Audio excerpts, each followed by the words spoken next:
Welcome back, everybody. Um, I did have quite the enjoyable shower.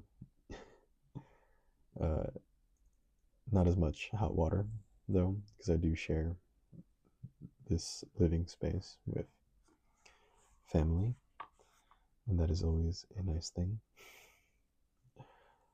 But I just realized that I didn't really talk about my motivations for starting this channel in the previous episode. So I guess I can talk a little bit about that as well. Um, well, I've always enjoyed reading, and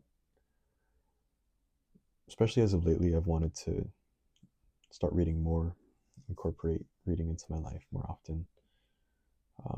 Not just reading for academia or anything like that, but just reading purely for pleasure for myself. Um, and a couple of weeks ago, when I met a girl, the one who I went on that date with, um, we both were people that enjoyed books and reading, but I think we would both say we were not bookworms by any meaning of the word. We were more book enthusiasts, if anything else.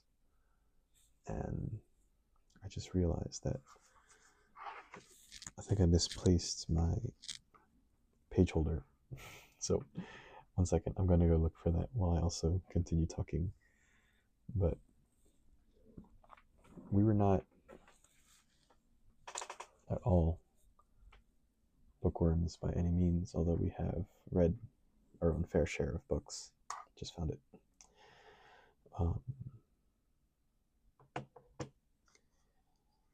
and something we wanted to do um, was to read more together before things went south, I suppose. And I thought that that was going to finally be my chance to start reading more of my life, where I would go on more dates with this girl, or I imagined I would, and we would be enjoying something together. That would be our little hobby, I suppose. But things didn't work out, as I mentioned before, and I came to a little bit of a realization that I should be doing these things for my own enjoyment and pleasure, and something for myself, and I shouldn't let the presence of someone else dictate whether or not I'm going to do something that should just be a hobby. So I didn't read for the longest of times. And then I met this girl, and I thought that I would start reading again. And things didn't go so well. So I could have just stopped there, I guess. But I guess part of making this channel is to keep me accountable, because I do have a lot of things I want to read, and I think reading is very important. Um,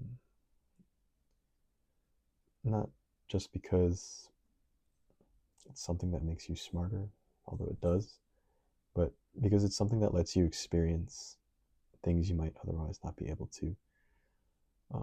Get a look into the imaginations of some really great writers, and one of my all-time favorite writers and authors is J.R.R. Tolkien. I'm a big fan of high fantasy. I love sci-fi as well. Um, some of the books that I've just as examples that I've grown up reading was The Inheritance Cycle by Christopher Paolini. I really love all of his books. We don't talk about the movie though, never. Although I did hear a Disney Plus TV series was in the works, so I do look forward to that if it comes to fruition. Um, and yeah, just books are really important. I still don't consider myself really a bookworm at all. I'm not even sure if I would call myself well read, but I've read my fair share of books, and I want to continue reading as well.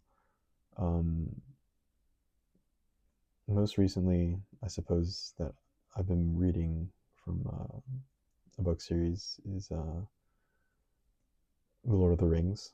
I've been meaning to read that for the longest time, and it's only just this past year I picked it up, and I've only a third through the book, and I will have to pick that up again on my own time. I probably won't be doing a read through of it because it is a very popular book and also very long as well. But if there's interest and if you guys want me to, I will for sure read it in the future as a part of the series. But for now, I did read The Hobbit. I really, really love The Hobbit. I think actually Tolkien intended it as a bedtime story for either one of his children or his grandchildren. And man, if I had The Hobbit as a bedtime story as a kid, or if I had a grandpa or a parent that wrote something like The Hobbit and read it to me as a bedtime story, that just honestly sounds like the best childhood right there. But I did enjoy The Hobbit a lot. I watched the movie, and I definitely plan. Okay, so I will say something I actually haven't done yet is watch all of the Lord of the Rings movies. So I do have to. I'm the kind of person that I need to read the book first before I watch the movies. So hopefully we'll get to that. And oh, he also don't want to hear like all this drivel and me yapping about little stuff for my life. I'll probably add like a little thing at the start of the video to tell you when to skip to when I actually start reading. So that'll be good for you guys. So we're gonna begin in the next part of reading through this. All right.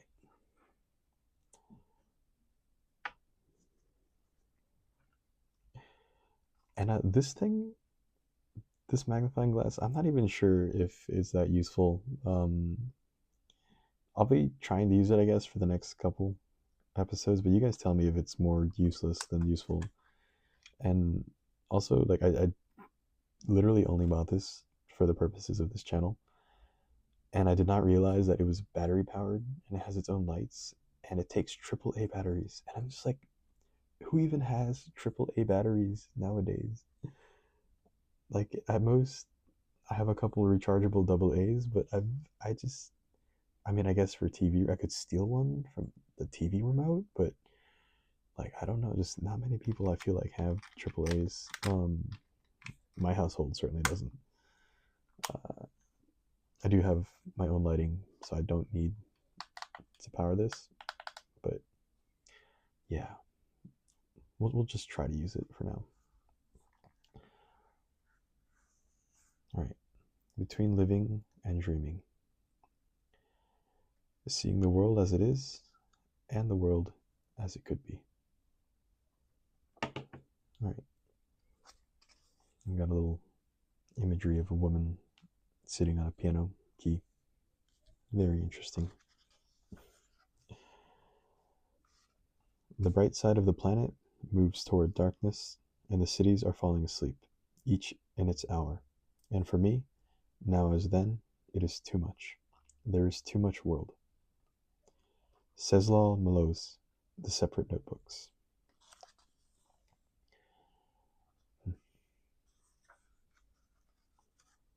All right. Oh, I do realize I didn't even talk about Sonder from the last episode. So yeah, Sonder, before we go here. Sonder, the realization that each random passerby is the main character of their own story, which you were just an extra in the background. So yeah, I think most people who've even taken a minute to like reflect on their own lives or the role their lives and others play to each other's, you might start to realize that like, or you might have even heard the phrase like each person is the hero of their own story. um, or something of the like. And it's true. Like, I've definitely felt that way. That you never know what someone else is going through, um, and as like painfully obvious as that sounds, like saying out loud, I think it's still like a realization that a lot of people don't make. And if more people made it, I think we'd all be a lot more empathetic and kinder to each other. Because, everyone is writing their own story. Sometimes you're just a character in it. Sometimes you're take a bit of a deeper role in other people's lives, but ultimately everyone's doing their own thing, and it's beautiful. It's a beautiful thing, and I really like that song by the Rex. By the way, it's one of my favorite songs. All right, we have chrysalism, the amniotic tranquility of being indoors during a thunderstorm. Latin, chrysalis, the pupa of a butterfly. Pronounced chrysalism. So, I guess I'd say, yeah, I've experienced some chrysalism. I wouldn't say I've experienced many thunderstorms growing up, actually. I don't think I was ever really afraid of thunderstorms, more so like a hurricane, because those can be quite crazy with all the whipping winds and loud. It looks like it's like an apocalypse outside, but um, there's a certain peace knowing that you're inside a safe place when there's all the clamor of a thunderstorm going on outside. So it's a chrysalism. It's a good word. Not sure if I would ever use it, but like the book said, many of these words aren't meant to be used in an everyday context. They rather just serve as a record. Trumspringa. Trumspringa. I'm not sure if this magnifying glass is helping at all. But, oh, I forgot to mention. Chrysalism. It's a noun. Trumspringa. A noun. The longing to wander off your career track in pursuit of a simple life. Wow. Tending a small farm in a forest clearing, keeping a lighthouse on a secluded atoll, or becoming a shepherd in the mountains, which is just the kind of hypnotic diversion that allows your thoughts to make a break for it and wander back to their cubicles in the city. German Stadtzentrum, city center, plus Pennsylvania German Rumspringa, hopping around. Rumspringa is a putative tradition in which Amish teens dip their toes in modernity for a while before choosing whether to commit to the traditional way of life. Pronounced Trumspringa. So it kind of sounds like this is a reverse or like a reversal of that Amish tradition, which I just learned about. I didn't know that they give them a chance to escape from the Amish life. That's quite interesting, actually. Um, but I'm actually quite like shocked and surprised right now because I've definitely experienced this. Not that I have a full fledged career right now, but I'm currently studying um, a STEM major, and sometimes I just wonder, well, not wonder. Sometimes I do long to just get away from everything. I don't know, maybe become a lumberjack, uh, go in the middle of the woods, just live like a hermit almost. Even a farm. I like farming, and just being on a farm is peaceful. I used to volunteer for a horse rescue near my college, and it's honestly, such a relaxing and peaceful time back when I was there. Um, Even if it's just doing stuff like shoveling shit, which is what I did, it was quite fun. So I enjoyed that. Sometimes simple is better, and Yeah. Simple lets you get away from complex things because complex things are hard and annoying, but also necessary. So I would say these thoughts, though, of Trump Springer are quite fleeting. I do enjoy the modern luxuries of life as well. And yeah, Kairosclerosis. I know Kairos has to do with time, I think. So we'll see. It's a noun. The moment you look around and realize that you're currently happy, consciously trying to savor the feeling, which prompts your intellect to identify it, pick it apart, and put it in context, where it will slowly dissolve until it's little more than an aftertaste. Um, Ancient Greek, kairos, a sublime or opportune moment, plus sclerosis, hardening, pronounced sclerosis. Okay, so I was wrong. I don't think kairos has to do with time. But I guess more so timing is what it seems like. Let me actually search that up real quick. Technology at our fingertips. Kairos is an ancient Greek word that translates to the right or critical moment and is used in various contexts, including rhetoric, theology, and even as a name for a novel, a ministry, and a technology company. So it is about timing. Oh, kairos also means weather or time. Okay, so it does have to do with timing, but more so the timing aspect of time. Pretty cool. Scabulous. It's like fabulous, but with a scab. Um, I guess it's an adjective, and it means we have right, scabulous. I think I might just stop using this. I don't think this is very helpful. Scabulous. It's an adjective. Proud of a certain scar on your body, which is like an autograph signed to you by a world grateful for your continued willingness to play with her, even if it hurts. From scab plus fabulous. This is exactly what I thought it meant. I guess sometimes, not that I have any on my hands, but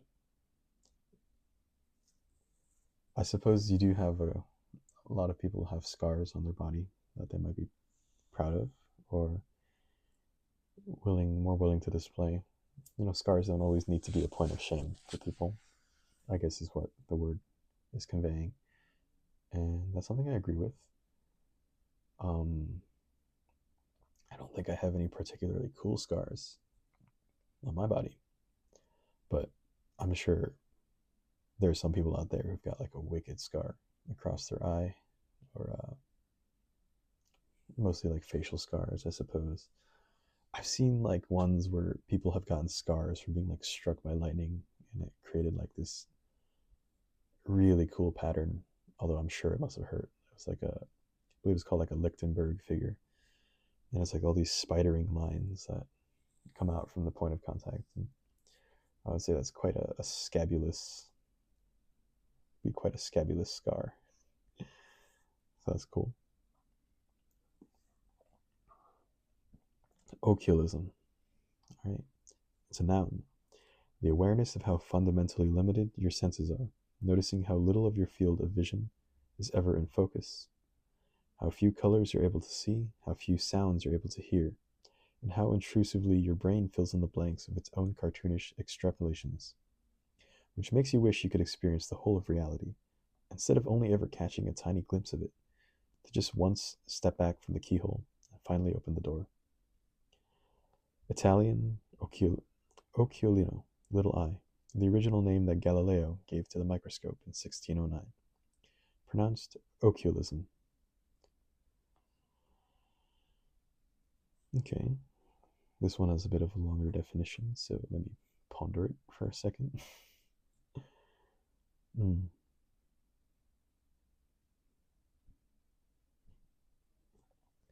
Yeah, I guess I would imagine a feeling of oculism would be stronger for someone who had even more limited senses, like perhaps someone who's blind in one eye or deaf or didn't have lacked a sense of smell or touch.